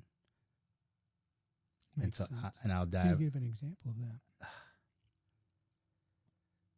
I kind of gave a little bit of one earlier. I had a guy tell me how much TI was available. Well, thank you, sir. Oh, And goodness. this was one near 300,000. They had developed a center, and they were looking for that healthcare anchor. And for whatever reason, I think the guy that they had before us, the plans didn't work out. And I don't know if he had already signed the lease or not, but they said, hey, if you're willing to take that space where it is, we couldn't move and pick and choose where we wanted to be. But they gave my guy, as a matter of fact, they ended up giving him $300,000 because when he threw out the 270, that let me know to push a little bit harder, to your point, as he started talking about policy a little too soon. I actually got my doctor $300,000 in just TI in that particular facility, and he's blowing and going today, doing exceptionally well because the area was fairly new itself, but you could tell that it was growing. And so he came in first, what I like to call the McDonald's, because, you know, there's the McDonald's that come in, and then the Wendy's and the Burger King and the Hardee's and the Carl's Jr. But if you can get in there first and you can grow with the area, you become the norm, you become the base. So I actually had an example in mind whenever I wrote this question. So, you know, my wife is a world champion in Brazilian Jiu-Jitsu, and we own a dojo. And so when I was helping her to open our dojo, I went down, and it was a second-generation space because, you know, I love second-generation spaces. Another way to save money. Absolutely. And so I always ask for TI anyway. Of course. And so the guy tells me, he says, you know, I couldn't possibly, my partner and I are upside down on this place because we gave so much TI to the initial tenants, to which I responded, well, you know, I just don't know if we're really that interested. The place is a little bit big. It's more square footage than we need. I mean, that's really going to affect our fixed overhead long term. And I said, well, you know, thank you for your time. And I walked. He calls me back before I got to the car, and he said, let's talk about price per square footage, which was exactly what I planned, because I knew he could wiggle in one way or the another. other. Yeah. And I knew that the place had already been vacant for about 4 months. And so I went back in. I said, you know, you caught me right before I left. I said, look, I'm going to tell you. And I lied. I'm sorry, but I lied. I said, I'm already looking at a place right now. And I had looked at it, but I wasn't considering it. The infrastructure was pretty poor. It had a burr roof, you know, built-up roofing, tar-based. And it historically had leaks. I knew that from the store that was there before. And so I really hadn't seen them do anything to fix it. So I knew it was going to be in bad repair, and it was going to be an issue because some of the mats and things like that are very expensive. I didn't want them to get wet. But they were offering 53 cents per square. But you had to you had to take a loan out for at least 5,000 square feet. And that was more than I needed at the time. And so I told him, I said, look, I'm getting 53 cents per square over here. You're asking for $1.27.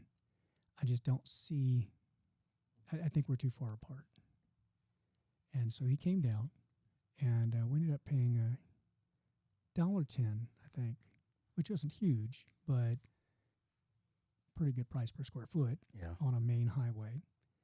And I said, you know, I'll think about it, and I'll talk to my wife, and we'll look at the numbers, and I'll call you back this evening. So we ended up signing up for that, and he's been an amazing landlord. Says that we're the best tenants ever, you know, yada, yada, yada. Became a patient of mine, did a couple of implants for him. But it just goes to show you, if you keep your head in these negotiations, and if you know their business well enough, that you can really make some headway in bringing down your business's costs. Let me give a Derekism here. Please. If you don't ask, the answer is always no. 100%. Don't ask, don't get.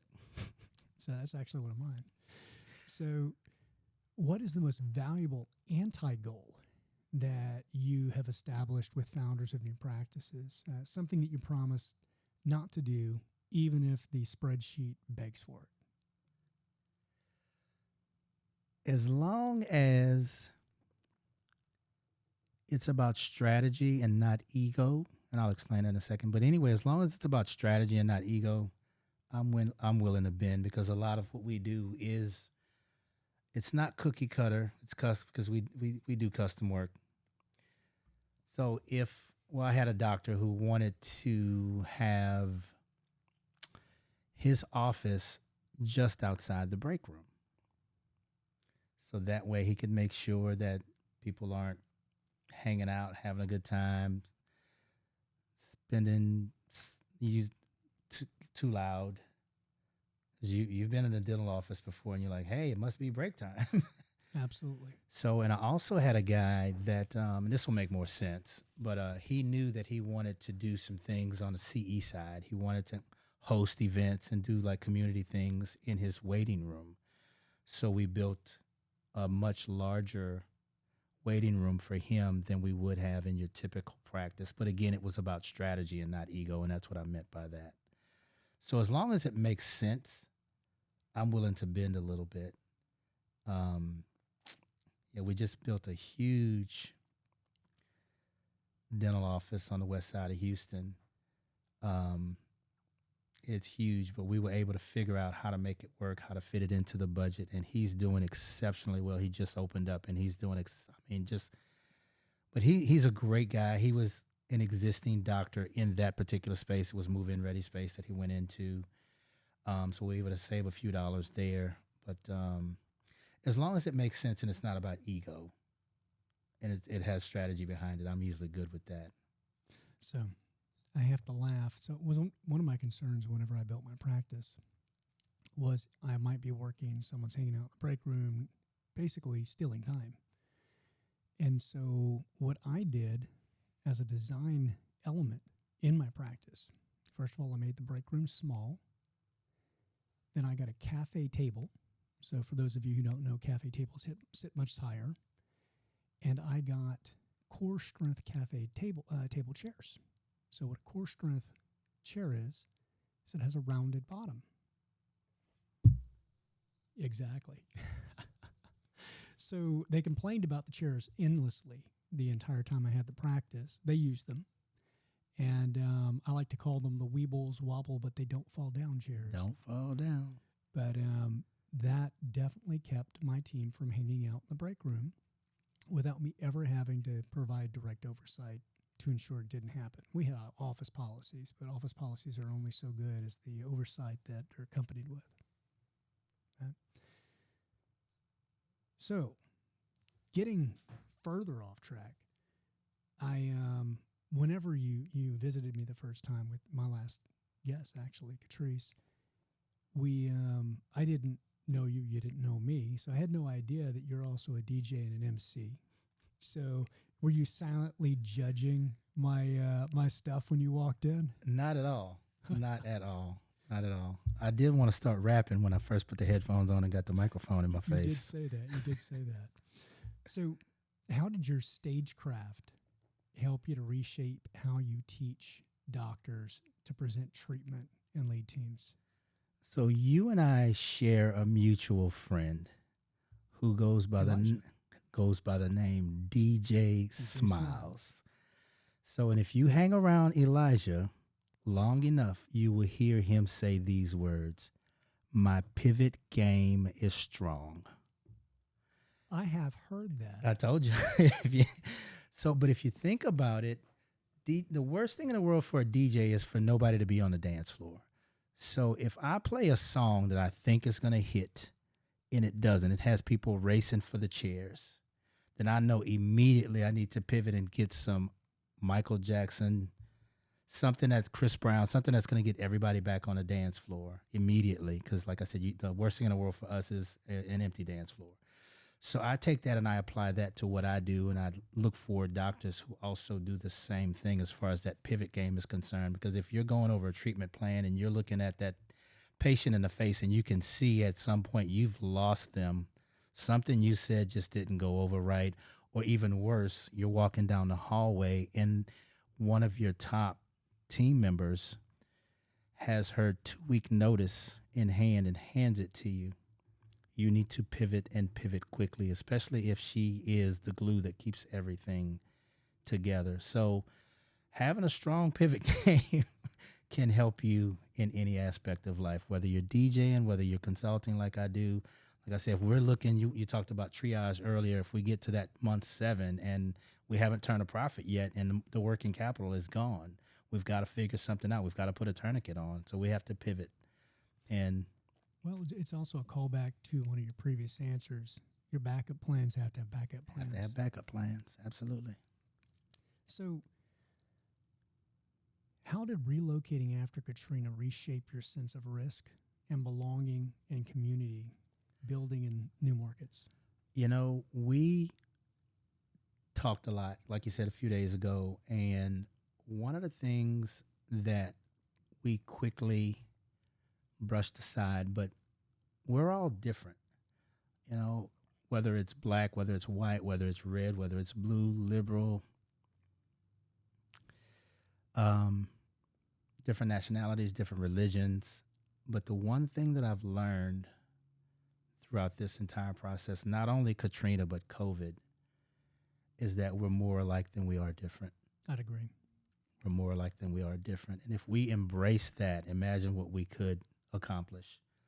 You know, whether we do it, you know, on a much smaller scale, like in an office, and have a culture that people really resonate with, and just have that culture that that staff member does not want to leave because she got an extra $2 offer down the street. She's like, hey, I'll take the $2 less and stay where I am because I really like it here. Chris has been really good to me and I want to stay here. Like we talked about earlier about those doctors walking away from millions of dollars so that their staff can be taken care of. And then with that, it's no guarantee. Yeah. Because you can't put that in writing that we're going to keep the staff. Somebody comes in high or drunk. I mean, you can't put some of that stuff in writing. So you have to trust, like you said, you have to trust your eyes. Hey, everything I saw about MB2? Everything I saw about him, I liked. Yep. So I was willing to accept less money. I'm gonna jump in on a comment you made there. I think that if we started a new political party called the "Get the Hell Out of My Wallet and Stay the Hell Out of My Bedroom" party, we'd have more voters than we knew what to do with. If they could just, I think almost everyone can agree on some basic fundamentals, but it's the small stuff that gets blown up. Yeah. So, what is your personal definition of enough, and how does that filter the deals that you won't do anymore? So when it comes to the word enough, I think about this young lady that I helped to get her own practice. And let me tell you how I got her. So one of my lenders called me and they said, Derek, I have a young lady who has been approved for a loan for a new office, but I can't get her, can I cuss on here? Yeah. Can't get her to shit or get off the pot. And as you know, with lenders, especially the bank reps, they don't get paid until that loan is funded.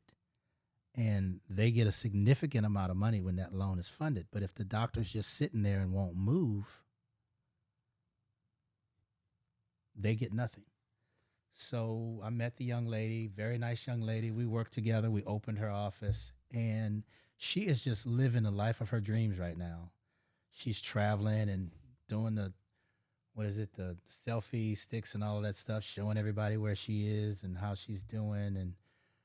And she's as happy as a fly on shit. Mm-hmm. So, but then I've got a guy the $30 million guy. So I got him a $30 million check. The thing I didn't mention earlier was that I got him that check before he was 40 years old. So he got a $30 million check, immediately, because of restrictive covenants, immediately went to the other side of the country and started doing the same thing. And he's about halfway to where he was when he sold his $30 million practice, and he's only 45. So when you start thinking about enough, me personally, if you would have told me in kindergarten that I'd be sitting across the table from somebody like you,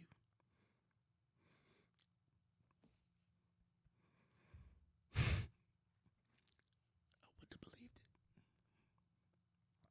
it. And you hold me in far too high of esteem, but I appreciate the sentiment.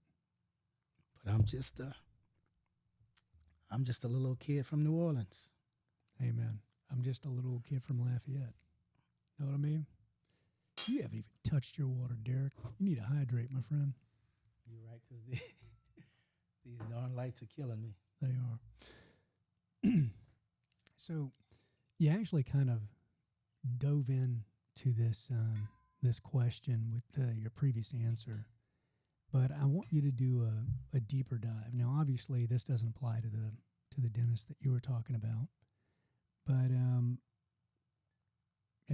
I'll wait for you to get back in a position with your microphone so they can hear you. But if you had to rebuild de novo 2026 capped budget, no brand equity, what sequence of moves would you make starting at month -6 and ending at month +6, and be as specific as possible? Well, we talked about the speed formula earlier. So generally speaking, and I know that you move fast, so these numbers may not apply to you. I'm just speaking generally.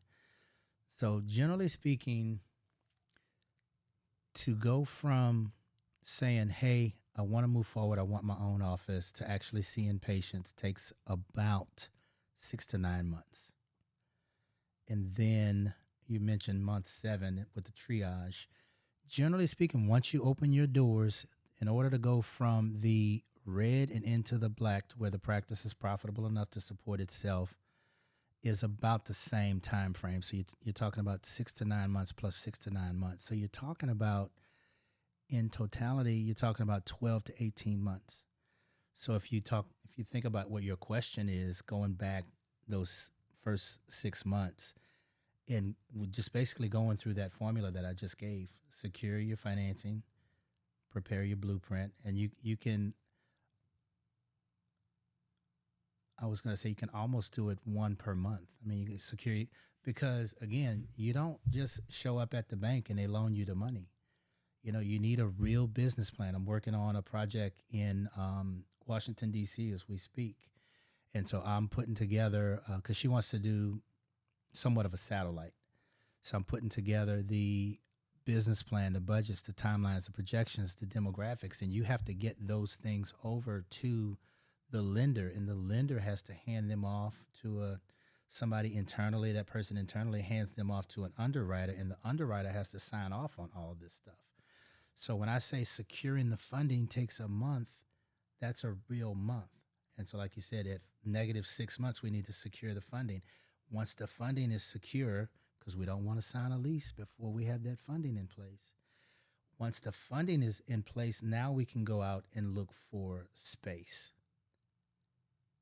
We want to look for a space that's going to be beneficial to us. And when I talk about things like demographics, I'm including competition analysis. A lot of times with demographic companies that are out there, they don't care what type of business you're going into. Their job is to give you the demographics. They don't tell you that, hey, this is a great place unless you're an orthodontist, because there's 2 right across the street. Right. So you have to do your own competition analysis. Again, finding the space, negotiating your lease. Again, all of those things can take another month. So we go from month 6 to month 5. Once you found the space, what condition is it in? Is it a cold, dark shell? Is it second generation move-in ready space? So we have to take whatever situation it's in, and we have to take that to an architect and have them design the space plan, the layout of what it's going to look like. So again, you're talking about another month, and you say, well, hey, it doesn't take them that long to design a space. Well, we've got to do paint selection and floors and walls and ceilings, and what equipment are we going to go with? How many chairs are we going to do? The break rooms that we talked about. All of those things take time. So if you want to do the speed formula and just go month by month, that's not a bad idea. Obviously, developing your exit strategy is not going to take you a month, but that's not a bad place to be. So we open our doors at month 0, and then we build and grow. You want to start marketing, of course, as soon as possible, because we just talked about how marketing is a marathon. It's not a sprint. So think of it as a tad bit out of line here, but I look at it like you checked into a cheap motel and you want to take a hot shower. So the hot water heat is probably way down at the office at the front, and you're in room 13A. So you want to turn that thing on as soon as possible. Hey, let people know, coming soon. I have taken a shower in a hotel like that before. So one of the things you mentioned there was, hey, look, maybe not if you're an orthodontist, right? Now, when I was looking at doing a specialty, I decided not to, but it was an average of 10 GPs per specialist that was required for a significant referral base. So that was the rule of thumb that they used. Is that still true? Not at all. Not at all. I think the last time we were here, I mentioned to you that I opened an office. Won't say any names, but he's in Arlington, Texas. And back then, I was the one who was doing the marketing for the practices that I opened.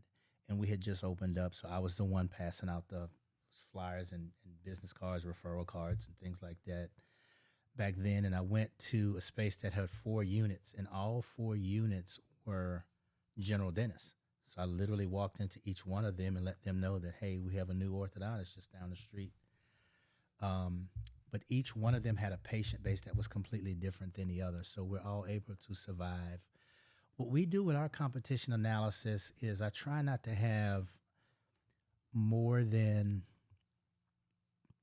10 of the same specialty, especially if we have a referral source, not to have more than 10 of the same in a,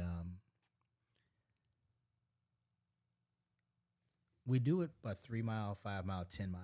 Mm-hmm. So I try not to have more than 3 in a 3 mile radius. I try not to have more than 5 in a 5 mile radius and more than 10 in a 10 mile radius. And people might think, well, wow, 10 orthodontists in a 10 mile radius, that's a lot of competition. Depends on where you are. I mean, population base. Yeah, and plus the competition doesn't really, because you don't, just like I was telling you about the general dentist in that suite that had all 4 different general dentists, you don't know what they're doing. You may be missing out on a great opportunity because you were afraid of competition. But if you had done things and you had set whatever your business plan was that we determined 6 months ago, and now we're implementing that plan, I'm not telling you to run towards competition, but at the end of the day, I'm not afraid of it, especially if we're doing what we're supposed to do. Yeah, I love that. I've always told dentists that their only competition is actually Amazon and Disney. Yeah.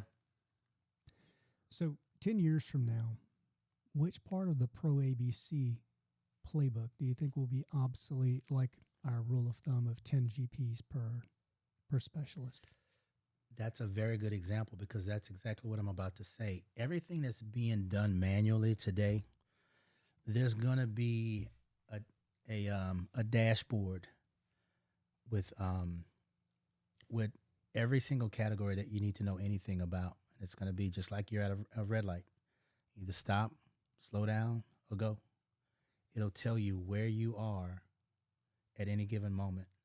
You know, since we're on the topic of orthodontists, we know that for every 10 people we get on the books, only 80% are going to show up.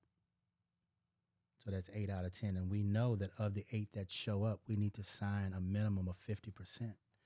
So we need to sign at least 4 of those guys. So there'll be a dashboard that'll tell you what your show-up rate is, what your conversion rate is, what your financial conversion rate is, what your AR aging is. So you'll be able to look and quickly be able to tell where your areas of opportunities are and what you need to do. Now, what you need to do with that dashboard, maybe that's the part that, you know, maybe will allow people like me to still be around, but you'll know exactly what needs to be done. You may not know how best to do it, fastest, quickest, cheapest way of doing it, but you'll know what needs to be done quickly.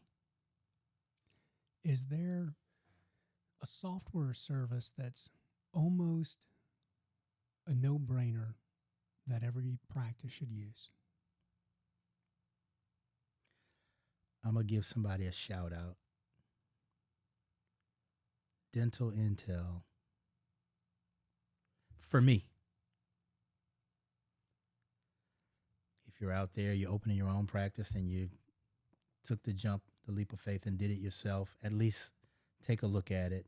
Get a free demo. You know, everybody's giving out free demos nowadays. Take a look at it, see how and if it can benefit you. And again, of course, if it, because nobody's doing anything for free, see if it fits within your budget. And if it does, you've got a referral from me. And I'm not being paid for any of that. My last question. Derek, you're on your deathbed. There's a new dentist. He's about to graduate school, standing there. You have one last person in your life you can help with your wisdom that you've gained over the years with your last breath. It's the last thing you want to do. Look into that camera and give them the advice you'd give.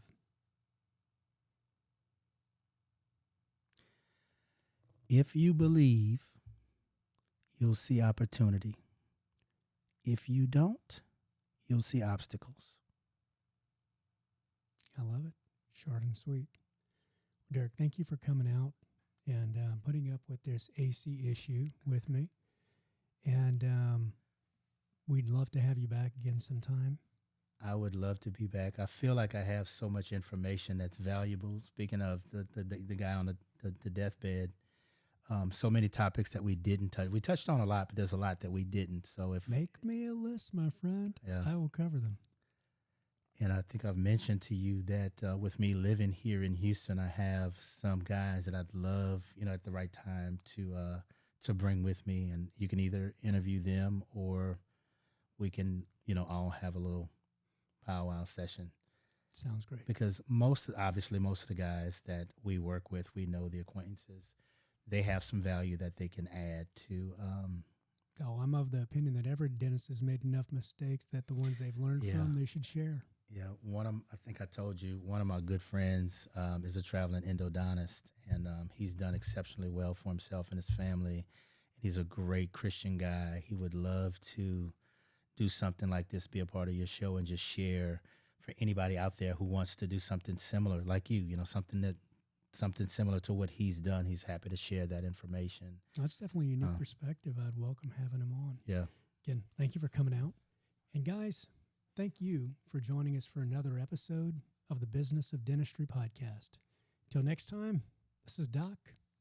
I'm out. Watch me educate. Yeah, we been coulda started, but it's never late. Do it for my kids, yeah, let's set it straight.